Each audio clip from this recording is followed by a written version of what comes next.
ஏன்னா ஆபீஸ் போயிட்டு வந்து சட்டையை கழுத்து தொங்க விட்டுருக்காங்க. அந்த அம்மா பாக்கு சட்டையில ஒரு நீளமா ஒரு முடி பாக்கலாம். அவன் பாய் யோ என்ன ஏதாவது காத்துக்கு இல்ல எவ காத்துக்கிட்ட அடிக்குதா? மறுநாள் கவனமா இருக்குன்னு சொல்லி வெள்ளச்சட்டை போட்டு போவான். அப்பதான் கருப்பு முடிய தெரியாது. வெள்ளச்சட்டை கருப்பு முடிய காணா தொங்க விட்டு அன்னைக்கு அந்த அம்மா தேடுது. வெள்ளச்சட்டைக்குள்ள ஒரு வெள்ளை முடி இருந்திருக்கு பாக்கலாம். வெள்ள முடி. ஆமா எடுத்துட்டு ஏண்டா ஒரு கிழட்டு சிரிக்க கூட நீ விட்டு வைக்கலடா பார்த்தா. மறுநாள் சட்டை வேலை நம்ம போனா தானே கண்டுபிடிக்கிறா. நடு ரோட்லயே பஸ் ஸ்டாண்ட்ல சட்டையை கழுத்தி பட்டார் உதறி அயன் பண்ணி கம்பீரமா தொங்க. இன்னைக்கு என்ன செய்வா? தேடுறா முடியல. ஆஹா அப்பா ஏண்டா ஒரு மொட்டத்துல சிரிக்க கூட நீ வெட்டி வைக்கலடா.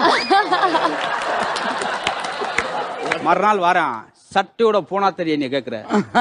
நடு ரோட்ல நாளா கழிச்சு தூக்கி எறிஞ்சிட்டு வெறுவத்தர் தொப்பும் தொப்புன்னு வந்தா.